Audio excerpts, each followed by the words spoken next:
Foi. Pode compartilhar. Tá tranquilo? Só abrir aqui o PowerPoint.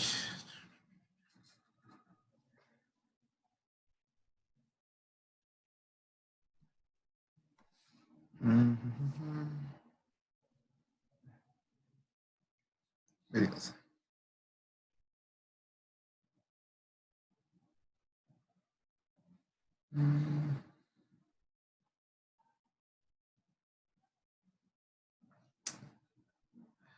Bom, boa tarde, gente. A gente dá continuidade, né? Foi falado ontem, né? Só ajustar aqui na parte 2. E hoje a gente basicamente fecha, né, sistema respiratório e depois vocês já vão estar aptos, né, a fazer o estudo dirigido, né? Aí vamos lá. No caso, eu vou começar, né, explicando traqueias e brônquios, indo até bronquíolos e depois alvéolos, e fechando com uma breve dissertação a respeito da hematose, mas vai ser uma coisa bem rápida mesmo. Então vamos lá. No caso, a traqueia, ela é também, né, uma estrutura tubular que ela se inicia a partir da cartilagem cricoide, né? Você tem a última parte da laringe, que é a cartilagem cricoide, e logo depois dela começa a traqueia, que ela segue, né, em direção ao tórax e depois ela vai se ramificar nos brônquios principais, beleza? A gente tem, né, que ela é uma estrutura composta, né, por anéis, né, que eles não são completamente fechados, eles têm formato de C, né? Até na próxima imagem vocês vão ver que a parte posterior deles é aberta, por onde vai percorrer uma musculatura, né? Que é a musculatura traqueal. E entre esses anéis vocês encontram também ligamentos, são os ligamentos anulares, que são compostos de tecido elástico, né? Aqui a gente pode ver melhor, né, a musculatura traqueal, que ela vai percorrer aqui toda essa extensão. E essa estrutura da traqueia, ela é importante, né? Tanto da questão dos anéis cartilaginosos, quanto desses ligamentos de característica elástica, né? Justamente pela função. No caso, por ela ter essa composição, né? Ela não é colabada, entendeu? Ela não colapsa. E eu lembro até que o Luiz, depois, quando vocês estiverem aula, o professor Luiz ele vai até colocar de brincadeira, assim, mas exemplifica bastante um aspirador de pó, que acaba meio que pelo tubo dele também tendo essa estrutura, né, tubular composta por anéis, que impede que o tubo feche. É justamente essa a ideia também da traqueia. Além disso, né, esse tecido elástico presente nos ligamentos faz com que ela tenha uma certa capacidade de movimentação devido, né, à própria movimentação da laringe e também por causa da respiração. E também, né, a gente já pode ver uma estrutura que assim, ela acaba sendo importante, mas ela é mais um ponto de divisão, né, que é justamente a carina, que vocês podem ver aqui, ó, que é o ponto onde a traqueia vai se dividir, né, em brônquios principais direito e esquerdo, né, e isso acaba também sendo comentado, né, durante a aula do professor Luiz, né. Agora, indo para os brônquios, né, a gente tem a ideia, né, da árvore broncotraqueal, que ela começa a partir dessa divisão, né, da carina, como eu falei para vocês, e aí os brônquios principais eles vão adentrar, né, através do hilo pulmonar, os pulmões. Os brônquios principais direito e esquerdo, eles têm umas certas diferenças entre si, né? No caso, o direito, eu acho que até é mais fácil de ver naquela imagem anterior, né, aqui. O direito, como vocês podem ver, ele acaba sendo mais curto, mais largo e ele também é mais vertical. Vocês conseguem perceber? Isso se dá porque ele acaba entrando diretamente no hilo pulmonar. Já o bronco principal esquerdo, ele acaba ele acaba sendo delimitado, vamos colocar assim, anteriormente pelo arco da aorta e posteriormente pelo esôfago e pela parte torácica da aorta. Então ele acaba tendo esse aspecto mesmo de ser mais curvo, né? Ele acaba também sendo um pouquinho mais fino. Agora, a partir dos brônquios, agora a gente já começa a ter uma ideia de segmentação, assim, de divisão mesmo. como se fosse uma árvore se ramificando e dando os galhos, né? No caso, os brônquios principais, eles também são chamados de brônquios de primeira ordem. Depois, ele acaba se segmentando, e aí, da mesma forma como os pulmões, vocês vão ver também posteriormente nessa aula, como cada pulmão acaba sendo dividido em lobos, né? No caso, o pulmão direito vai ter 3 lobos e o esquerdo vai ter 2. Os brônquios de segunda ordem, ou os brônquios lobares, que também recebem esse nome, vão contemplar, né? Eles vão em direção a cada lobo, né? Então, no caso, o pulmão direito, ele vai ter 3 brônquios lobares, né? É porque a cor aqui, deixa eu ver se na próxima imagem, não. Aqui a cor não vai ajudar tanto assim, porque está bem colorido, né? De acordo com as outras ramificações. Mas a gente tem basicamente 3 brônquios lobares, né? Que a própria seta fala, que o brônquio lobar superior direito, o brônquio lobar médio direito e o brônquio lobar inferior direito, já que cada um vai para um lobo.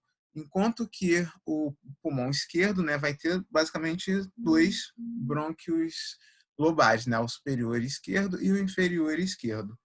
E depois, esses brônquios lobares, ou de segunda ordem, eles ainda vão dar uma outra ramificação, né, que são os brônquios de terceira ordem, ou os brônquios segmentares, que vão também contemplar essas regiões aqui, que vão estar mais coloridas nessa segunda imagem, que são os segmentos dos próprios lobos. Assim, enquanto que a maior divisão do pulmão se dá em lobos, esses segmentos tronco, se não me engano, é tronco pulmonar, ou bronco pulmonar, ou depois eu vou confirmar. Mas esses segmentos, eles também vão ser contemplados pelos brônquios de terceira ordem, né? Então, cada brônquio de terceira ordem vai para um desses segmentos. E aí, a partir disso, a gente começa a ter uma divisão relacionada aos bronquíolos. E aí é importante também falar que desde a parte da traqueia até esse percurso, a gente vai tendo diminuição da cartilagem, né? As cartilagens, elas vão aparecendo a cada vez menos conforme vai seguindo, até que na região dos bronquíolos você já não encontra mais, né? Então, essa imagem aqui talvez seja melhor. A gente começa a ter os bronquíolos também tendo ramificações. Então, a gente tem os brônquios de terceira ordem, que depois passam para os bronquíolos. No caso, os primeiros são os bronquíolos condutores, que têm a sua função ainda de conduzir o ar, eles não vão apresentar os alvéolos.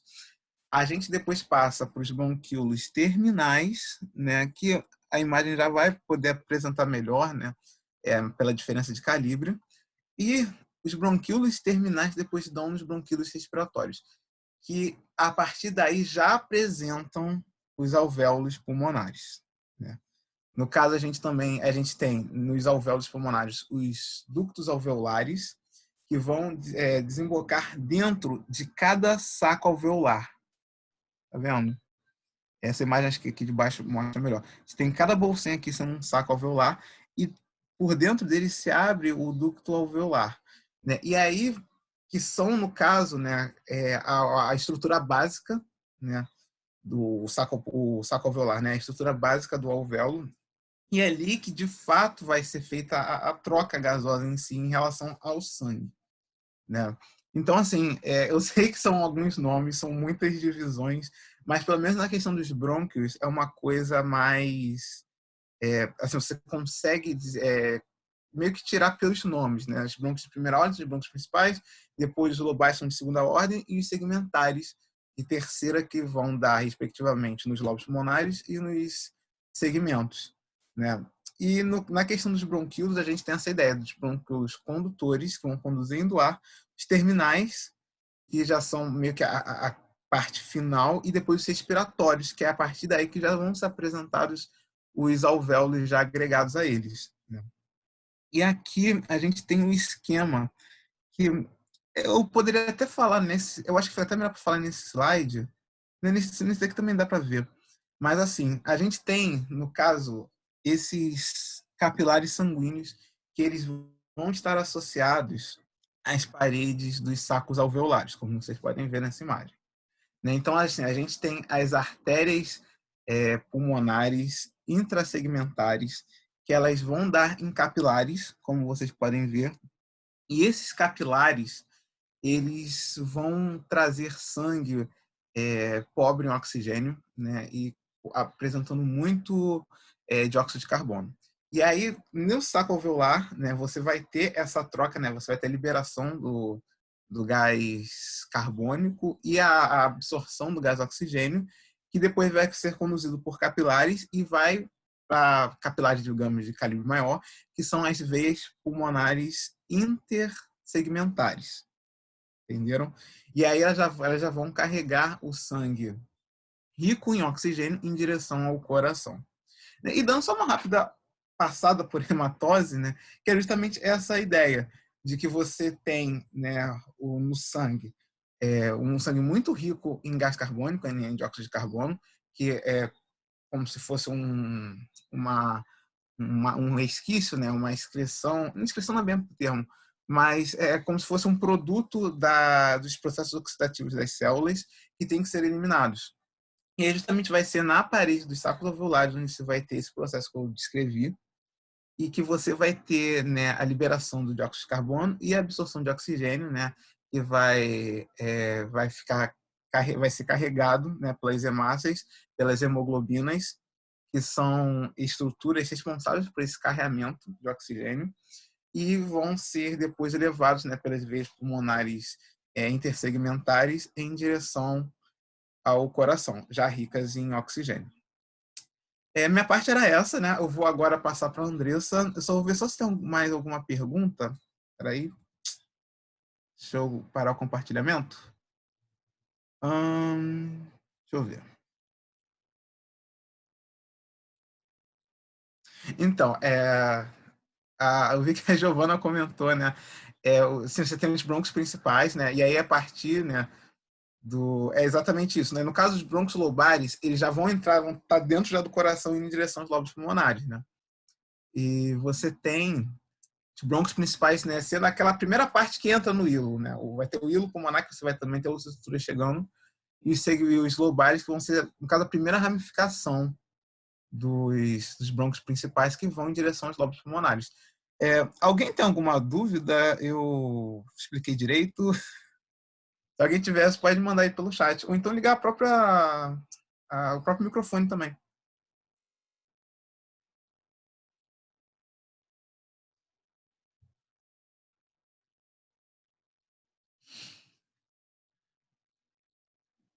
Beleza. Então, se alguém tiver alguma dúvida depois, qualquer coisa também pode mandar que eu respondo no final. Né? Então, vou passar para a Andressa. Né? Vou transformá-la em host. Vamos lá. Por favor.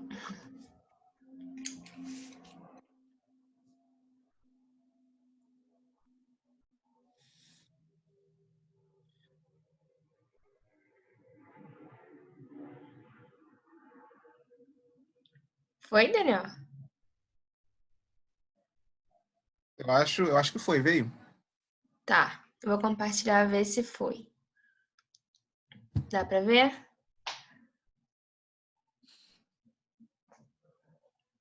Sim, dá sim. Então tá. Então, boa tarde, gente. Eu nem falei com vocês, foi mal. Agora eu vou falar um pouquinho sobre os pulmões, tá? Então, pulmão, qualquer dúvida vocês falem. Se eu não responder é porque eu não vi. Aí alguém fala aí no microfone, aí eu respondo, tá bom? Então, vamos lá. Então, os pulmões, eles são localizados na cavidade torácica, né? A gente tem tanto o pulmão direito como o pulmão esquerdo, só que eles são diferentes em relação à superfície, né? Que a gente vai ver um pouco melhor quando eu for falar da parte prática. E entre esses dois pulmões, a gente tem uma região chamada de mediastino. Eu não sei se vocês lembram, mas foi comentado um pouco em orientação anatômica. Esse mediastino, então, é uma região que está entre os dois pulmões. Só vou falar uma revisão aqui porque é importante a gente saber de alguns conceitos para a gente entender sobre os pulmões, né? E nessa região, a gente tem várias estruturas. A gente tem tanto os vasos, as veias do coração, né? Inclusive os vasos e veias que fazem comunicação tanto com o coração quanto com o pulmão, né? Que entram no pulmão ou saem do pulmão, né? Que a gente viu na aula de circulatório. Só que a gente também consegue ver que a gente tem a traqueia. Ela passa por aqui para dar o brônquio principal, como o Daniel falou. Então, aqui tem a traqueia, aí tem o brônquio principal e vai dar as outras ramificações. E na parte posterior a ela, ou seja, na parte de trás, a gente tem o esôfago. Aqui a gente não consegue ver muito, mas o esôfago, que a gente vai ver na próxima aula, ele vai dar em direção ao estômago, tá? O sistema digestório. Então, a gente consegue ver que aqui, ó, essa região que eu tô apontando, como essa, que aqui é uma outra visão, uma visão de ladinho. Como essa, a gente tem várias estruturas no meio dos pulmões, né? Então, essa região a gente chama de mediastino. E todas essas estruturas, elas estão coladas ao pulmão. Então, a gente vai ver na parte prática que quando você gruda com outra estrutura, a gente forma os sulcos, as incisuras, que são assim, são formatos diferentes que a gente tem na superfície de um órgão, tá? A gente vai ver melhor na parte prática. Então, antes de falar sobre o pulmão, é importante a gente saber que ele é coberto por um saco seroso, tá? Que a gente chama de pleura, tá? Que é esse saquinho que está em volta dos pulmões. Só que essa pleura, ela tem 2 folhetos, ela se subdivide em 2 partes. A gente tem a chamada pleura parietal, que é a parte mais externa, olha, que está em até um branco mais escuro. E a gente tem a pleura visceral, que é a parte mais interna, ok? Então, a pleura visceral, ela reveste a superfície do pulmão, né? Então, ela está em contato direto com o pulmão. E a pleura parietal, ela está em contato direto com as outras estruturas que estão ali naquela região do tórax, ok? E entre essas 2 pleuras, tanto a pleura parietal, que é a parte mais externa, quanto a pleura visceral, a gente, no meio delas, a gente tem um líquido que passa em toda essa região aqui que eu estou apontando, ok? E essa região a gente chama de cavidade pleural, é onde a gente tem esse líquido. E qual é o objetivo desse líquido? A gente tem que entender que quando a gente inspira e expira, a gente tem vários movimentos no nosso pulmão, tanto dilatando quanto contraindo, né? Dependendo do tipo de movimento que a gente faz. Se a gente não tivesse esse líquido e essa cavidade, esses 2 folhetos, eles ficariam atritando. E isso poderia ocasionar vários problemas. Então, assim, é importante que a gente tenha esse líquido para evitar, então, esse atrito durante as movimentações que o pulmão faz durante a respiração, ok? Qualquer dúvida, vocês falem, gente. O pulmão é meio complicadinho mesmo. Então, agora a gente pode entrar no pulmão, tá? Antes de chegar na parte prática, eu gostaria de mostrar as visões que a gente tem no pulmão. A parte superior, que é essa parte aqui, essa região, a gente chama de ápice, ok? É importante saber esses nomes, principalmente a parte prática. Não sei como ele vai cobrar, então é importante a gente saber. É até para entender, né, como é o pulmão. A parte inferior, a margem inferior, a gente chama de base. Base do pulmão, ápice do pulmão, ok? E a gente tem 2 faces. A face mais anterior, que é a parte de frente, a gente chama de face costal, ok? E a face posterior, que é a face de trás do pulmão, a gente chama de face mediastinal, ok? Qualquer dúvida, falem, gente, não deixem de falar. Então, a gente vai agora falar do pulmão esquerdo. É importante a gente saber que o pulmão esquerdo não é igual ao pulmão direito em relação às estruturas. Porque a gente tem estruturas que a gente vai ver que tem em um pulmão e não tem no outro, tá? Mas antes de tudo, a gente precisa saber que o pulmão, ele se divide o pulmão esquerdo, né? Ele se divide em duas regiões, que a gente chama de lobo superior, que é essa região aqui grande, que eu tô apontando, e a gente tem o lobo inferior, que é essa região. E essas duas regiões, elas estão separadas por essa linha, ó, que vocês conseguem ver aqui, que a gente chama de fissura oblíqua, ok? Então, a fissura oblíqua, ela divide o pulmão em duas regiões, que a gente chama de lobo superior e lobo inferior. Isso no pulmão esquerdo, que a gente vai ver aqui no pulmão direito é um pouquinho diferente, tá? Aqui a gente, então, consegue ver o ápice do pulmão, como eu tinha falado, a margem inferior. E no pulmão esquerdo, a gente tem uma estrutura, que está melhor até nessa foto aqui, ó, que parece que ela está saindo do pulmão, é uma, sei lá, uma estrutura esquisita, que a gente chama de língula. Eu consigo ver como uma língua. Isso me fez ajudar a decorar o nome. Então, parece uma linguinha aqui que tem no pulmão. Então, a gente chama isso de língula, ok? E essa estrutura só está presente no pulmão esquerdo, tá? É um diferencial. O pulmão direito, como o esquerdo, ele tem várias outras nomenclaturas, ó. A gente consegue ver que tem vários outros nomes aqui. Calma aí que tem um chat. Deixa eu ver o que falaram. Ah, que bom que entendeu. A gente tem vários outros nomes aqui, ó, que eu não sublinhei. Se eu não sublinhei, vocês não precisam saber, tá? Porque na aula prática, o professor, ele tem um roteiro, né? Que o professor deve mandar para vocês, só com as estruturas que ele quer que vocês saibam. Então, assim, o pulmão, ele tem várias estruturas, eu nem sei todas. Eu realmente sei o que o professor quer que a gente saiba.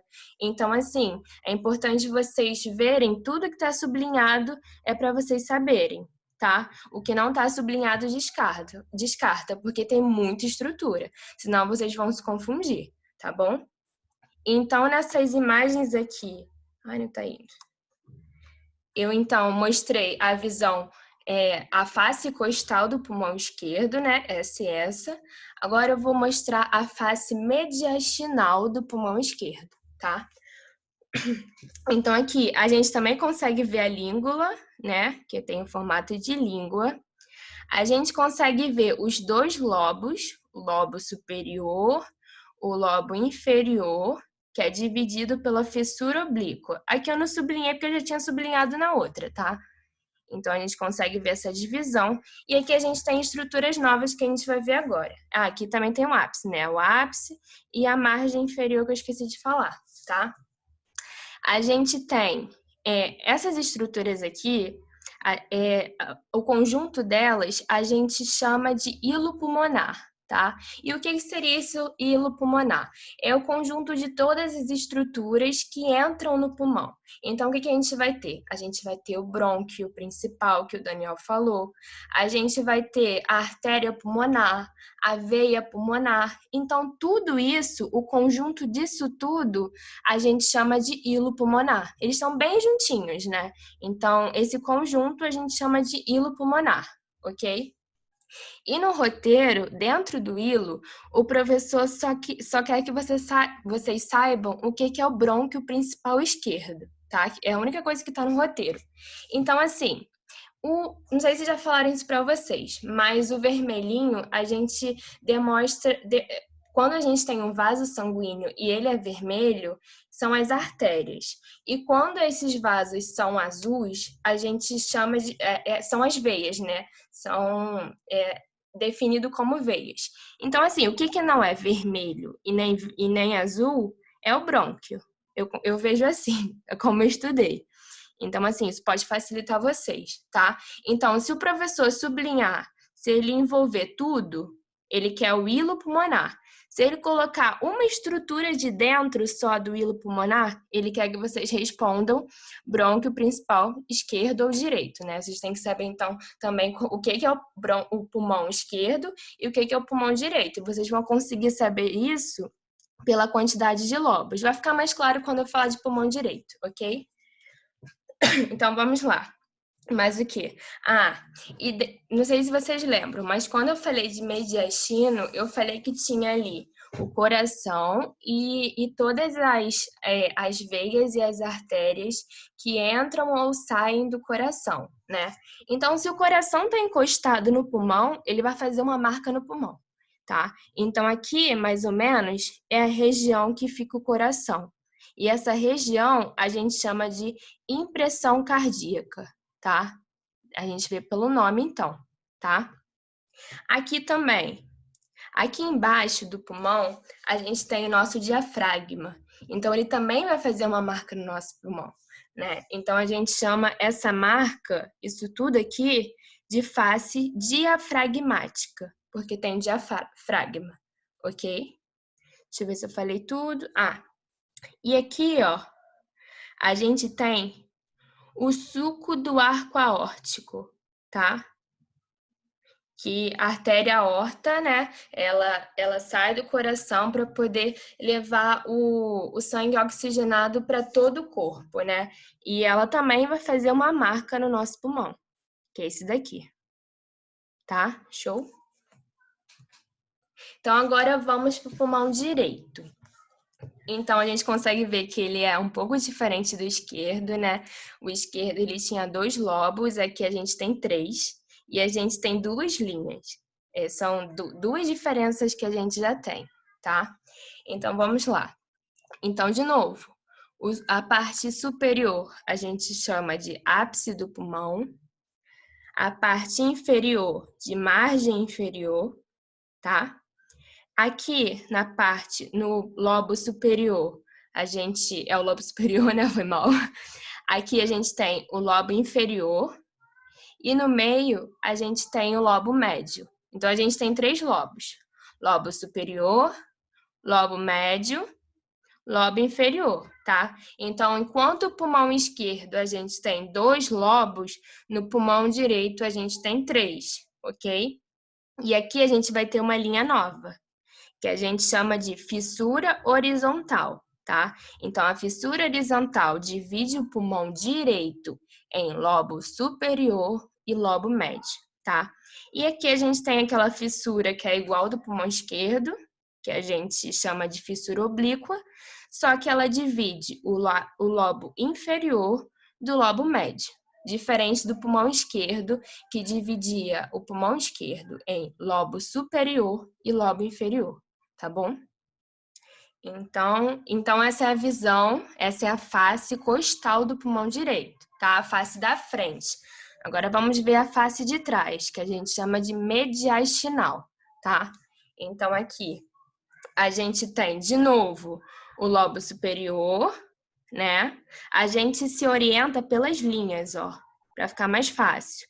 Então aqui a gente tem a fissura horizontal, que é a fissura mais superior. A gente tem a fissura oblíqua, que no pulmão direito é a linha inferior, né? Aqui a gente tem o lobo superior, lobo médio e lobo inferior, ok? E, de novo, o diafragma também vai pegar o pulmão direito. Então, aqui a gente também tem a face diafragmática, tá bom? Então, vamos ver. Aqui também a gente tem a impressão cardíaca, que o coração ele vai fazer uma marca tanto no pulmão esquerdo como no direito, tá? Ele vai fazer uma marca maior no esquerdo. Se vocês forem comparar os dois, vocês vão ver que no pulmão esquerdo a região é maior, tá? Mas aqui também a gente tem uma impressão cardíaca, tá bom? Aqui, de novo, o conjunto da artéria, da veia, do brônquio, a gente chama de hilo pulmonar, que é tudo, tá? Que está circulado. E dentro, o professor também só falou do brônquio principal, que é esse daqui, que é o único que não tá nem vermelho, o único grandão, né? Que não tá nem vermelho, nem azul, tá? Essa estrutura aqui. A gente tem o ápice do pulmão, a margem inferior, tá bom? E aqui no pulmão esquerdo, eu peguei essa foto, tá meio borrada, né? Mas foi a única que eu consegui achar, porque nessa outra imagem não dava para ver muito bem. Mas aqui o professor ele quer que vocês saibam umas duas regiões, tá? No pulmão direito. Aqui a gente tem então a impressão cardíaca, tá? Então se o coração tá aqui, o suco da veia cava superior vai estar aqui, vai estar coladinho a esse coração. Então esse suco aqui que a gente consegue ver, ó, é o suco da veia cava superior, tá? Essa marquinha. E aqui tem outro suco que o professor quer que vocês saibam, que é o suco do esôfago. Lembra que eu falei que no mediastino o esôfago também passa por lá? Então, se ele passa nesse mediastino, ele tem contato com o pulmão. Então, ele vai fazer uma marca no pulmão, não tem jeito. Então, aqui, ó, o suco do esôfago, tá? Então, assim, é importante a gente saber, então, que tem uma região, né, chamada de mediastino, com várias estruturas que estão em contato com os pulmões e que vão fazer marcas nesses pulmões, tá? Então, é importante a gente saber onde estão essas marcas, né? O que eu foquei, tem várias outras estruturas. Descarta. O que está sublinhado é o que vocês precisam saber. Porque, assim, são muitos nomes, eu sei. E, assim, eu acho que vocês têm que saber o necessário para o que vai cair na prova, né? Senão vocês vão ficar doidos, tá? Então é isso. E também saber que o pulmão direito é diferente do pulmão esquerdo, tá? Então eles têm estruturas diferentes, ok? Então é isso, é minha parte.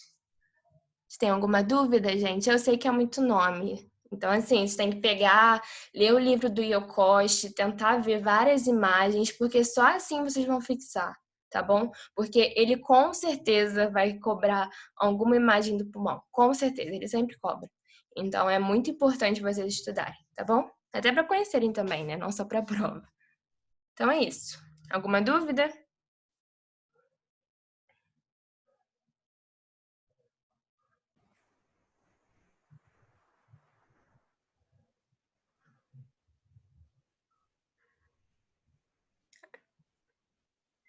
Milena super ativa sempre.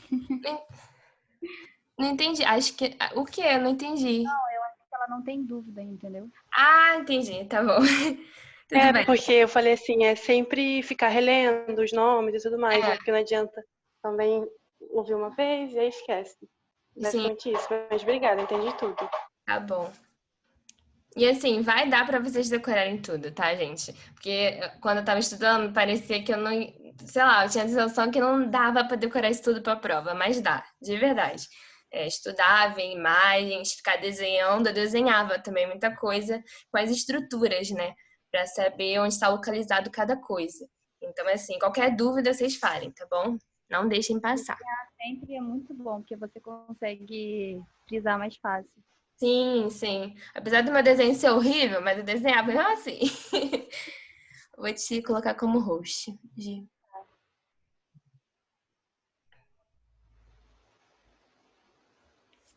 Foi. Pode compartilhar. Estão vendo? Sim.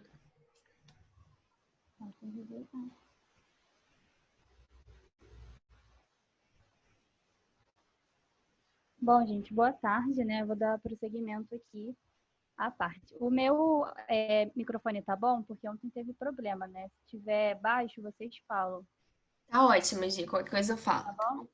Tá. Membrana respiratória, ela também pode ser chamada de membrana capilar alvéolo pulmonar ou também de barreira hemato-alveolar. Vai ser uma separação delgada entre o ar que está contido nos alvéolos e o sangue. Então, se a gente for ver esse nomezinho aqui, barreira, né, que vai ser a separação, hemato, sangue, alveolar, alvéolo. Então, vai ser essa separação entre os alvéolos e o sangue.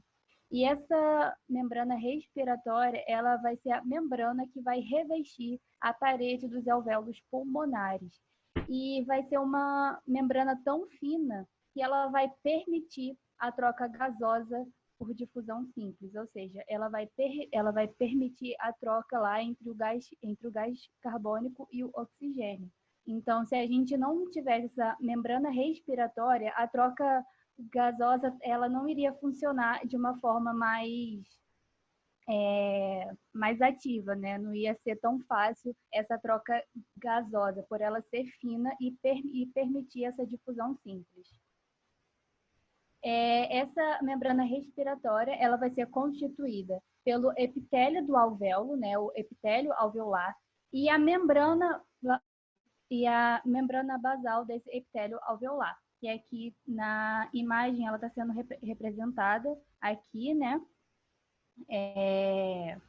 Do epitélio do alvéolo e a membrana basal dele. E também pelo epitélio capilar e a membrana basal desse epitélio.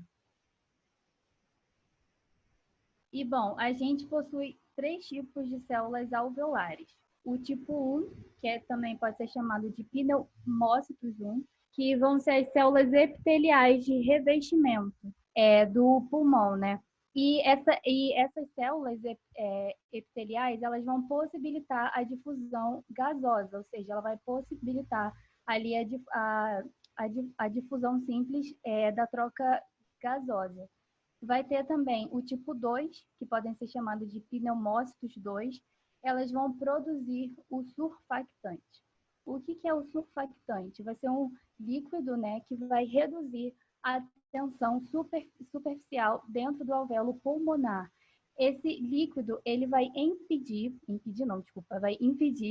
que o pulmão se colabe, vai impedir o colabamento pulmonar. O que significa colabamento pulmonar?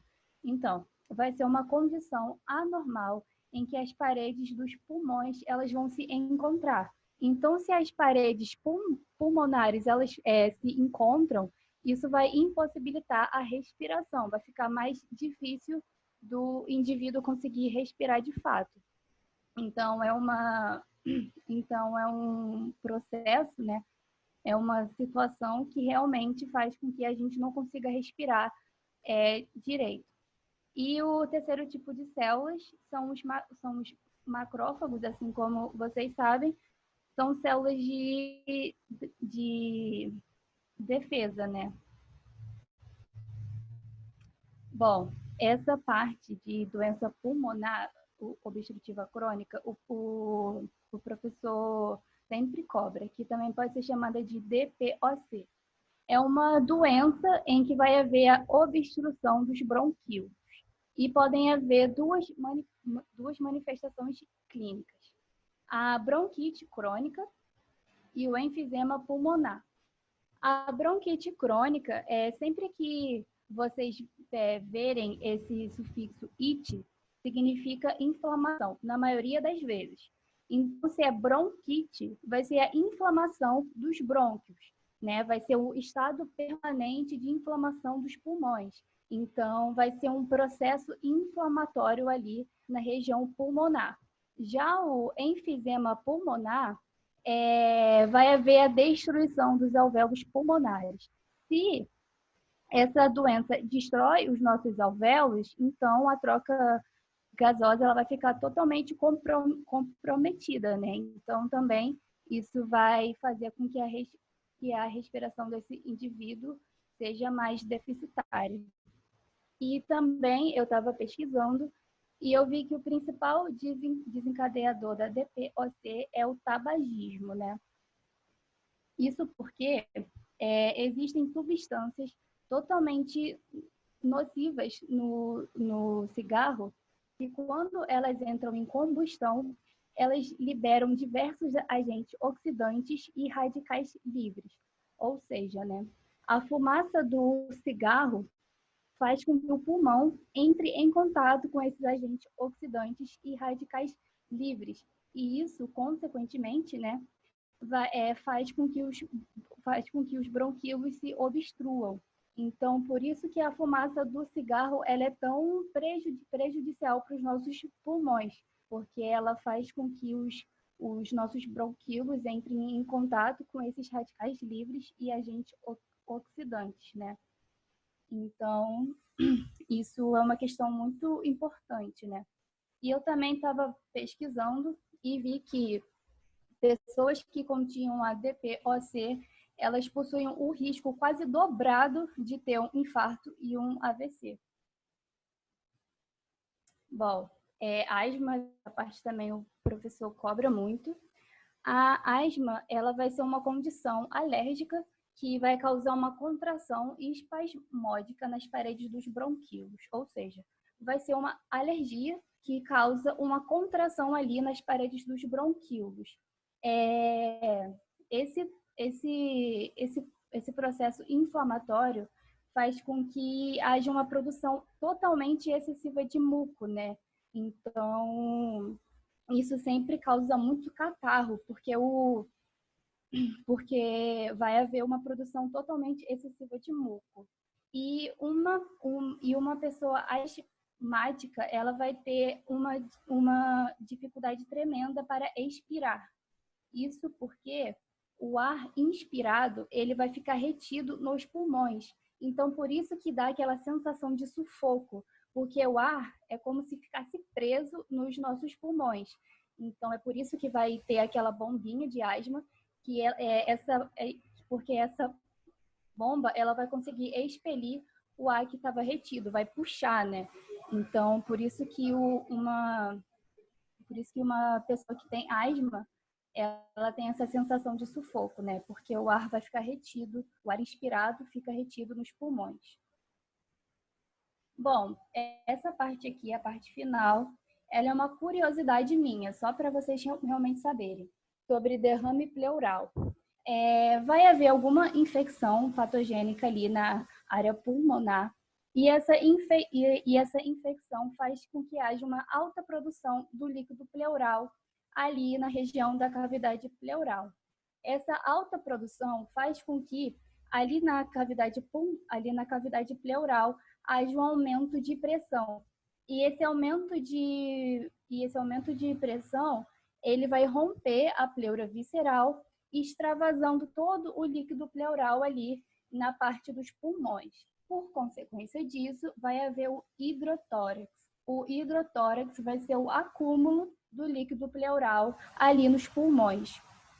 E um procedimento que é realizado é a toracocentese, que é um procedimento em que vai drenar todo aquele acúmulo de líquido, né, que está ali na cavidade pulmonar.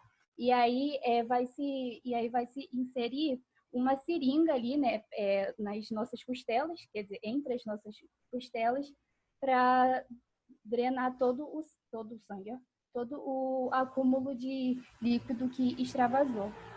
Então, foi só uma curiosidade mesmo aqui para vocês. Se tiverem alguma dúvida, vocês podem falar no chat ou ligar o microfone.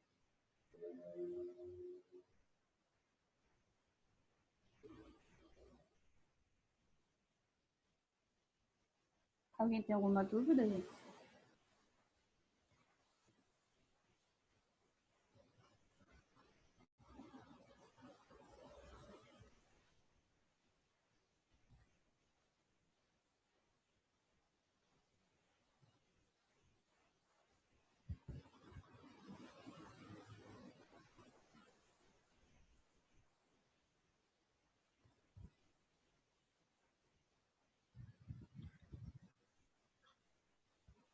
Então foi?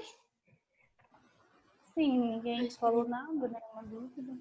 Sim. Então vou fechar aqui a gravação, tá?